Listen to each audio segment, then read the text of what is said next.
मैं coming sir. आइए। Good evening sir. Good evening. Good evening sir. बैठिए, good evening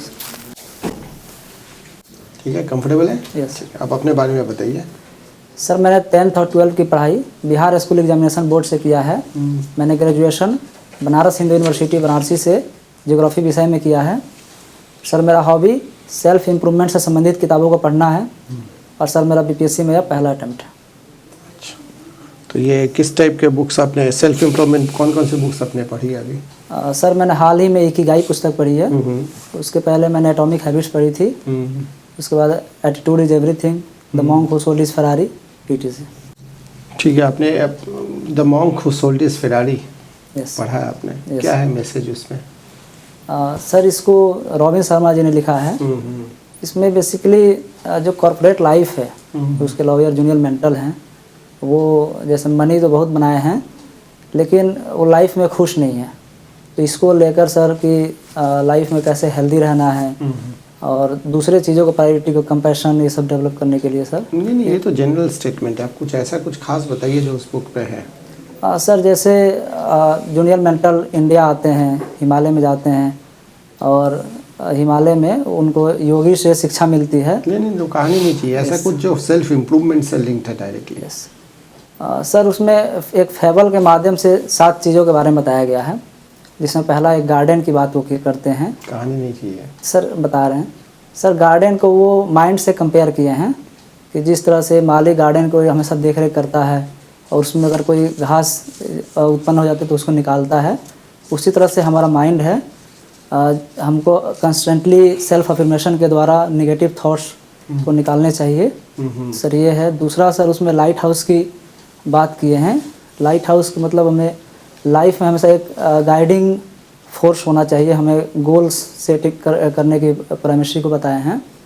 तीसरा सर एक सुमो रेस्लर के द्वारा उन्होंने काइजन प्रिंसिपल की बात की है कि हमें सेल्फ इम्प्रूवमेंट पे फोकस करना चाहिए सर, इस तरह से। तो जैसे आप बोल रहे हैं कि सेल्फ अफर्मेशंस, ये क्या होता है? सेल्फ अफर्मेशंस मतलब क्या हम लोग करेंगे? सर सेल्फ एफर्मेशन का मतलब बेसिकली कुछ ऐसे सेंटेंसेस खुद से कहना जो पावरफुल सेंटेंसेस हों और हमारे थॉट्स को शेप करने के लिए वो यूज़फुल हों। जैसे एग्जांपल कोई अफर्मेशंस?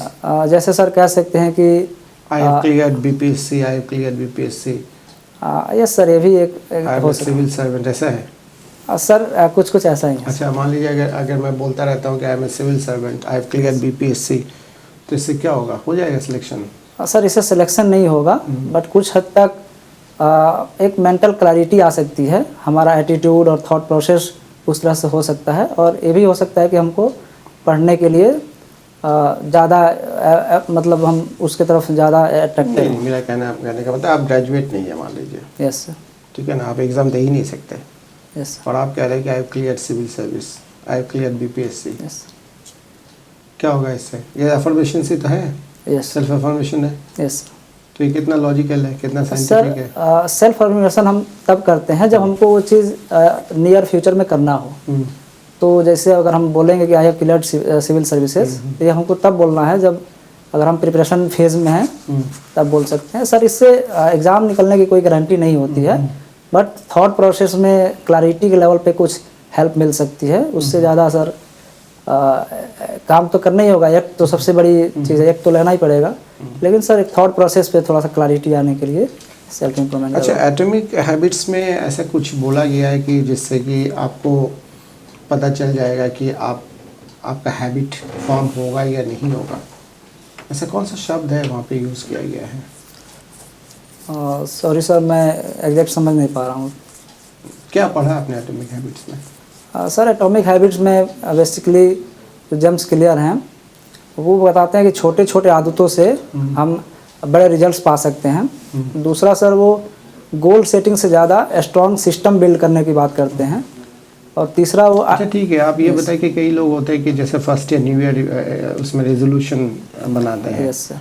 कि हम लोग जिम में जाएंगे, है ना, फिजिकली फिट रहेंगे, और फिर 2 दिन बाद फिर वो भूल जाते हैं। Yes sir. तो एटॉमिक हैबिट्स के पॉइंट ऑफ व्यू से बताइए कि कहाँ पे वो गलतियाँ हैं? सर जैसे कि जो दूसरा प्रिंसिपल मैंने कहा कि गोल सेटिंग हमें डायरेक्शन के लिए तो सही है, लेकिन अगर हमारा सिस्टम अच्छा नहीं है, अगर हम प्रोसेस पे काम नहीं कर रहे हैं, तो सर वो गोल हम अचीव नहीं कर सकते हैं। नहीं, इसमें क्या करेगा वो इंडिविजुअल Yes, sir. जिसने न्यू ईयर रिजोल्यूशन बना लिया, यस सर, अब एटॉमिक हैबिट्स आपने पढ़ लिया, उसको Yes. क्या सजेशन देंगे आप? यस सर, जैसे मान लीजिए कि कोई व्यक्ति फिट होने का न्यू ईयर रेजोल्यूशन बनाता है, सर एटॉमिक हैबिट के अनुसार गोल आपने बना लिया कि आपको फिट होना है, लेकिन आपको सिस्टम पे काम करने के लिए घर में जैसे क्यू उसमें बात की गई है कि हमें फ़ोन पे फिटनेस ऐप इंस्टॉल करना चाहिए, घर में ट्रेडमिल ला सकते हैं या पार्क में जिम में कोई मेंबरशिप ले सकते हैं। मतलब हमको ऐसे प्रोसेस से बांध देना है खुद को कि हम उस हैबिट को, जो भी फिटनेस के लिए रिक्वायर्ड हैबिट्स है, हम रेगुलर करें, रेगुलर बेसिस पे उसको करें। तो सर ये सब है। अच्छा, लास्ट क्वेश्चन, ठीक है ना? यस मान लीजिए मैं गिटार बजाता हूँ, यस ठीक है ना? आज मैंने गिटार बजाया मॉर्निंग में, यस उसके बाद मैं गिटार का जो कवर है, कवर में डाल के कोने में रख दिया। यस अब बताइए मैंने काम सही किया है? शाम को जाके बताऊंगा, फिर बजाऊंगा मैं इस गिटार को। यस सर, जैसे आपने अगर अपने रूम में कोने में रखा हुआ है जिससे वो दिख रहा है आपको, तो यहाँ एटॉमिक हैबिट के अनुसार क्यू जो संकेत है वो आपको मिलेगा, आपको गिटार दिखेगा, तो इसकी ज़्यादा संभावना है कि आप गिटार बजाएंगे। अगर उसको आप कहीं साइड में रख देंगे जहाँ से आपको ना दिखे, तो कम संभावना है कि आप उसको बजाएंगे। लेकिन अगर मैंने उसको कवर के अंदर डाला है, यस गलती मिस्टेक तो है वहाँ पे, सर, क्यू थोड़ा सा वहाँ पे वीक होगा। वीक हो जाएगा। यस, कहाँ पे रखना चाहिए था? बेड के ऊपर? बेड के ऊपर नहीं, जैसे बगल में बहुत टांग देते हैं, लेकिन उसको सर चूँकि कवर में ही रखना होता है, तो आप कवर में ही रखना चाहिए। अच्छा, okay, thank you sir. Akash, geography आपका बैकग्राउंड है। Yes sir. अगर आपका सिलेक्शन हो जाता है तो ज्योग्राफी से क्या क्या बेनिफिट्स आप बिहार सिविल सर्विसेज में लेके आएंगे? सर, ज्योग्राफी सब्जेक्ट से मैं, अगर मान लीजिए ज़िला में मैं अगर पोस्टेड हूँ, तो वहाँ मैं ज़िले की मैपिंग कर सकता हूँ, जिससे अगर वहाँ पे लो सोशियो इकोनॉमिक एरियाज़ हैं मैं पता लगा सकता हूँ। अगर कहीं पे ड्रॉप आउट रेशियो ज़्यादा है तो वो मैं पता लगा सकता हूँ मैपिंग के द्वारा। सर पहला ये है। दूसरा सर, बिहार में डिजास्टर का बहुत बड़ा इशू है, तो सर हजार्ड मैपिंग किया जा सकता है, और सर प्रिपेयर्डनेस के तरफ स्टेप लिया जा सकता है जियोग्राफी की मदद से। तीसरा सर, अर्बन प्लानिंग में भी जियोग्राफी का रोल हो सकता है सर। ठीक है, आपका फर्स्ट प्रेफरेंस है बिहार एजुकेशन सर्विस, इसमें क्या रोल रहेगा ज्योग्राफी का? सर, बिहार एजुकेशन सर्विस में पहला कि जैसे आदर्श विद्यालय का कंसेप्ट आता है, तो हम ये मैपिंग में कर सकते हैं कि कौन से एरिया पे, किन किन एरियाज में आदर्श विद्यालय इस्टेब्लिश किए जाने चाहिए, जिससे वो ज़्यादातर एरिया को सर्व कर सके। दूसरा सर, बच्चों में ज्योग्राफी के नॉलेज को लेकर, खासकर डिजास्टर मैनेजमेंट के एजुकेशन को हम डाल सकते हैं। और सर, ज्योग्राफी एक बहुत इंटरेस्टिंग सब्जेक्ट्स है, जिसमें चूँकि स्टूडेंट्स को मून कैसे फॉर्म होते हैं, तारों के देख के बहुत ज़्यादा क्यूरियोसिटी रहती है, तो एजुकेशन लेवल में इसको इंक्लूड करके हम एजुकेशन को इंटरेस्टिंग बना सकते हैं, जिससे हो सकता है कि ड्रॉप आउट रेशियो में कमी आए सर। इसरो कब बना था? सर, इसरो अगर मैं सही हूँ तो 1969 में सर बना था, मैं श्योर नहीं हूँ सर। और उस टाइम पे यही नाम था उसका या कुछ और नाम था? सर 1962 में वो दूसरे नाम से था, इंडियन स्पेस एजेंसी। सर मैं श्योर नहीं हूँ, लेकिन 1969 में इसरो का जो वर्तमान नाम है वो आया। कौन सी मिनिस्ट्री के अंदर आता है ISRO? Sir, ISRO department of space के अंदर आता है, जो पीएमओ के अंदर काम करता है। अच्छा, और अभी तक मुझे 2-4 ऐसे मिशंस के बारे में बताएंगे आप इसरो के, जिसको कि आप माइलस्टोन कह सकते हैं? Yes sir. सर, हाल ही में आदित्य L1 लॉन्च हुआ, वो भी एक माइलस्टोन है। उसके पहले चंद्रयान 3। कैसे कह सकते हैं कि ये माइलस्टोन है? सर, क्योंकि सूर्य के अध्ययन के लिए ये इंडिया का पहला मिशन था, जिसे बहुत कम देशों ने अचीव किया है, और लैग्रेंज पॉइंट पे इसको सैटेलाइट्स को भेजा जा रहा है, इसलिए सर। तो क्या वहाँ पे इसे स्थापित कर दिया गया है? नो सर, अभी वहाँ पे सर इसी महीने में, जनवरी में ही एस्टेब्लिश होगा सर। अच्छा अच्छा, क्या है L1 point? Sir, Lagrange point sir, earth क्या होते हैं? Yes sir. Sir, earth and sun के बीच में ऐसा एरिया जहाँ ग्रेविटेशन, एक दूसरे का ग्रेविटेशन बैलेंस कर देता है, उसको लैग्रेंज पॉइंट कहते हैं। कितने ऐसे पॉइंट्स हैं? ऐसे सर 4 पॉइंट्स। 4 ही हैं? सर मैं श्योर नहीं हूँ, 4 या 5। और ये नाम क्यों पड़ा लैग्रेंज? Sorry sir. और उन सारे में से ये 1 को ही क्यों चुना गया? Sorry sir. चलिए, और दूसरा कोई और अचीवमेंट्स कुछ आप बताएं? चंद्रयान 3। चंद्रयान 3 को आप अचीवमेंट मानते हैं, क्यों? Yes sir. सर क्योंकि इंडिया मैं श्योर नहीं सर, 4th कंट्री है जो चांद पे, वो भी साउथ पोल पे फर्स्ट पहुंचने वाला फर्स्ट कंट्री है चंद्रमा के साउथ पोल पे, इसलिए सर वो अचीवमेंट। अच्छा, और सर अभी गगनयान तो लॉन्च नहीं हुआ है सर, उसके पहले चंद्रयान 1 को भी हम मान सकते हैं। चंद्रयान 1 Yes. कब लॉन्च हुआ था? सर चंद्रयान 1 2008 में सर। उसकी क्या अचीवमेंट रही? सर वो एक सिर्फ उसमें ऑर्बिटर भेजा गया था जो चांद का चक्कर लगाया, उसने सर वाटर की खोज की थी चांद पे। साउथ पोल पे लैंडिंग की आप बात कर रहे थे। यस। क्यों इतना चैलेंजिंग है साउथ पोल पे लैंड करना? सॉरी सर, मुझे और देखना होगा इसको। क्रेटर्स क्या होते हैं? सर क्रेटर्स चांद पे कहीं भी कहीं भी क्रेटर सर, अर्थ पे भी है। Yes sir. Sir craters earth surface या किसी भी सरफेस पे वो गड्ढे होते हैं जहाँ सनलाइट उसमें रीच नहीं कर पाता। क्रेटर्स में सनलाइट रीच नहीं कर पाता है। सर चंद्रमा पे तो नहीं करता है, अर्थ पे सर जैसे वोल्केनो से क्रेटर बनते हैं सर। वोल्केनो से क्रेटर बन, और किसी चीज से क्रेटर बन सकता है? Yes sir. कैसे? सर मीटियोराइट अर्थ पे जब गिरता है तो उससे भी क्रेटर बन सकते हैं। ठीक है। जियोपॉलिटिक्स क्या होता है? सर जब जियोग्राफी किसी रीजन के पॉलिटिक्स को डिटरमिन करे तो उसको जियोपॉलिटिक्स बोलते हैं सर। अच्छा, तो आप इस रिस्पेक्ट में मुझे बताएंगे कि इंडिया की जो जियोपॉलिटिक्स है वो यूएस के जियोपॉलिटिक्स से कैसे डिफरेंट है? सर मैं श्योर नहीं हूँ, बट अगर आप कहें तो मैं कुछ गेस करना। अभी आपने कहा ज्योग्राफी जब पॉलिटिक्स को डिटरमाइन करता है, यस तो आप इसको बोल सकते हैं, कुछ सोच सकते हैं इस बारे में? Yes sir. Yes sir. Sir Indian ocean में सिचुएटेड कंट्री है जो चाइना के पास में है। चाइना नॉर्दर्न बॉर्डर शेयर करता है और यूएसए पैसिफिक ओशियन के और अटलांटिक ओशियन के बीच में स्थित है। तो इस प्रकार सर इंडिया को हम कह सकते हैं कि चाइना के ज़्यादा करीब होने से इंडिया को एक लेवरेज है। और सर साउथ चाइना सी के भी पास में है इंडिया, और साउथ ईस्ट एशिया के भी पास में है।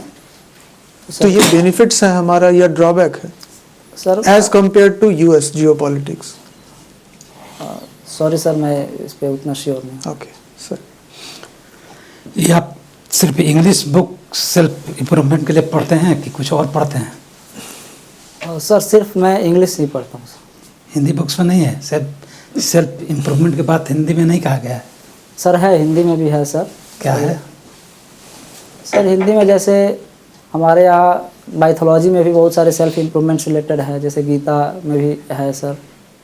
और भी सर हिंदी में जैसे अष्टादशेषु पुराणेषु यस व्यासस्य वचनम द्वयम, ये दो को वचन क्या है 18 पुराण में, जिसका सार है, दो ही वर्ड में बोल दिए कि यही 18 पुराण का सार यही है। क्या है वो सार? सॉरी सर, मुझे इसके बारे में नहीं पता। अच्छा, इलियाड किसने लिखा है? सर इलियाड अगर मैं सही हूँ तो होमर ने लिखा है। ओडिसी? Sorry sir. इलियाड को इंग्लिश में किस भाषा में इलियाड है? सॉरी सर, आइडिया नहीं है। इसको इंग्लिश में ट्रांसलेट कौन किया था? Sorry sir. कन्फेशन ऑफ ठग किसने लिखा है? सॉरी सर, मैंने नहीं पढ़ी। Confession of lover? Sorry sir. कोई इंडियन राइटर है? इंडियन राइटर बहुत मशहूर, बताइए, क्लू दिए इसमें। सॉरी सर, मैंने नहीं पढ़ी। जीव का कैरेक्टर किसने क्रिएट किया है इंग्लिश में? ह्यूमरस राइटिंग करते हैं वो। इंडिया में? नहीं, जीव का कैरेक्टर इंग्लिश में किसने क्रिएट किया है? सॉरी सर, मैंने बहुत सारी बुक्स नहीं पढ़ी हैं क्योंकि लास्ट 2 ईयर से ही मैं पढ़ना शुरू किया हूँ। चाहे कुछ साहित्यिक चाहे रोमांटिक, ये सब इंग्लिश में नहीं पढ़े हैं? नहीं सर। बार्ड ऑफ एवन किसको कहा जाता है? सर नहीं पता। सेंट्रल गवर्नमेंट का रेवेन्यू का सोर्स आपको बताना है, टैक्स रेवेन्यू में, नॉन टैक्स रेवेन्यू में, अदर रेवेन्यू में, तीनों को अलग अलग बताइए। सर टैक्स रेवेन्यू में पर्सनल इनकम, पर्सनल टैक्स का सबसे ज़्यादा है, उसके बाद corporate tax. Personal means sir जो इंडिविजुअल के अर्निंग पे डायरेक्ट लगाए जाते हैं, जो 5 लाख से ज़्यादा की अर्निंग करते हैं। अच्छा, उसके बाद कॉर्पोरेट टैक्स। उसको income tax. Yes sir, income अच्छा, टैक्स। चलिए। उसके बाद कॉर्पोरेट टैक्स और जीएसटी। उसके बाद सबसे ज़्यादा जीएसटी का है सर, जो इनडायरेक्ट टैक्स है, और डायरेक्ट में इनकम टैक्स और कॉर्पोरेट टैक्स। और सर नॉन टैक्स रेवेन्यू में स्टाम्प ड्यूटीज़ और ये सब लगते हैं सर। सर ये प्रॉपर्टी इस सब के बारे में रहता है, प्रॉपर्टी ट्रांसफॉर्म होता है, कैपिटल गेन होता है, ये सब। यस सर, ये कुछ सब है? नॉन टैक्स इसमें आता है, नॉन टैक्स में आएगा सर। नॉन टैक्स में है। Yes sir. आपने ज्योग्राफी, अच्छा ये बताइए कि बिहार में कौन कौन सा एरिया को ड्रॉट प्रोन एरिया में रखा है? सर साउथ बिहार के डिस्ट्रिक्ट्स को ड्रॉट प्रोन एरिया में रखा कौन कौन जाता है। एरिया है?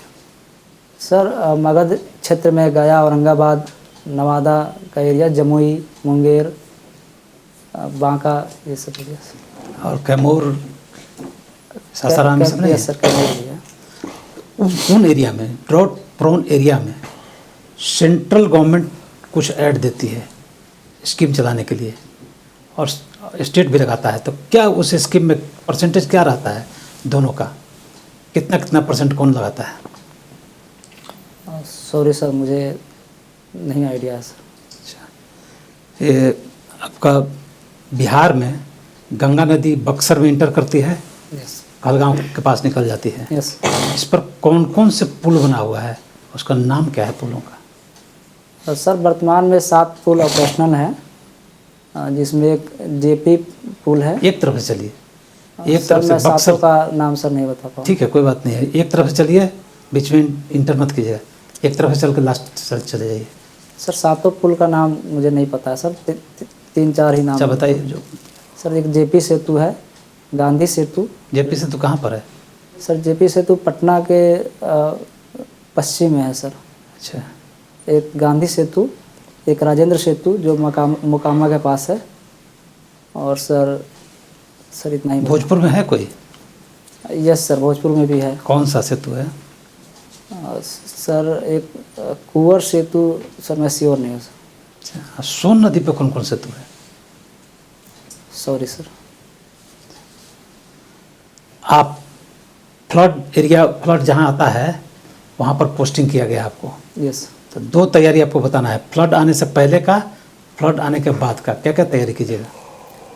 सर प्रिपेयर्डनेस लेवल पे हम अर्ली वार्निंग सिस्टम को ठीक कर सकते हैं, जैसे एप्लीकेशन डाउनलोड करा सकते हैं जिससे हम फ्लड के टाइम में मैसेज भेज सकते हैं।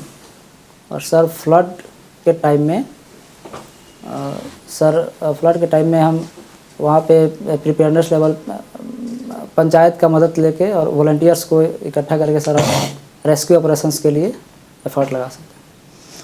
आपको गवर्नमेंट कह रही है कि हम सामान देंगे, आपको एक किट बनाना है बोरा में, बांटने के लिए फ्लड अफेक्टेड एरिया में आदमी सबको, सामान गवर्नमेंट प्रोवाइड करेगी। Yes. आप उस किट में क्या क्या चीज़ रखिएगा? और सर एक टेंट रख सकते हैं। एक बोरा में एक टेंट रख दीजिएगा, छोटा और सा- फिर क्या, छोटा क्या, तो एक ही बोरा दिया है आपको, यस तो टेंट रख दीजिएगा, तो सामान कहाँ और रखिएगा? यस आप सर। इस फूड तरह से- आइटम्स रख सकते हैं, पैकेज अच्छा। फूड आइटम्स, मेडिसिन रख सकते हैं, और सर ये 2 चीज़ रख सकते हैं। बस 2 चीज़ से कम चल जाएगा? और सर वाटर रख सकते हैं उसमें। पीने का पानी, यस सर। और कुछ? सर ये 3 मेजर चीज़ अभी मैं याद कर। ठीक, ओके। Thank you. काश, कैसे गया आपका? सर कुछ और वर्क करना पड़ेगा। कहाँ पे? सर हॉबी में मुझे जैसे नए बुक्स सर ने बताया मुझे नहीं आ रहे थे। ठीक है, कोई बात नहीं। पर हॉबी में ना, ये जो आपने सेल्फ में कोई एक बुक मतलब अच्छी तरीके से पढ़ना, और उसको मतलब 2-4 सेंटेंस में आप बोल पाए उस बुक में, जो मेजर जो जिसको पढ़ने से पर्सनालिटी में डेफिनेटली इम्प्रूवमेंट आएगा, यस वो एरिया आपको आइडेंटिफाई करना है, क्योंकि वहाँ पे स्टोरी तो सुनेंगे नहीं वो लोग। ये सब मैंने 3-3, 4-4 पॉइंट रेडी करके रखे थे, मुझे लगा कि वो ज़्यादा बड़ा हो जा रहा है। हाँ, मतलब एकदम स्ट्रेट पॉइंट आपको देना है, यस कि कहानी तो बता नहीं पाएंगे, ठीक है ना। तो इसलिए वो ज़रा तैयार कर लेना आप, है ना। Yes. बाकी तो ठीक है, आपने 3-4 किताबों का नाम लिया है, वो सब ठीक है, ओवरऑल ठीक है। बस ज्योग्राफी थोड़ा सा, क्योंकि आपका ग्रेजुएशन में भी है, ऑप्शनल सब्जेक्ट्स में भी है, तो ज्योग्राफी थोड़ा सा बेटर प्रिपरेशन करना पड़ेगा। सर जियोग्राफी से ज़्यादा सवाल नहीं पूछे गए मुझे लगता है, पिछले बार मतलब अभी नहीं, अभी सर ने पूछा था क्रेटर का जो है, आप तो कुछ और बोल रहे थे, मतलब आपसे क्वेश्चन पूछ के वो निकालना पड़ा Yes. आंसर। सर मैं सन से सॉरी मून से मैंने उसको एसोसिएट कर लिया बाद में और मुझे- उसमें भी आप जो बोला, फिर उसमें 2-3 क्वेश्चन सर आप पूछा, फिर आपने धीरे धीरे करके आंसर को अनफोल्ड किया है, थोड़ा सा और बेटर प्रिपरेशन चाहिए, ठीक है। Overall you are a good student, ठीक है, ठीक है। Thank you sir, thank you.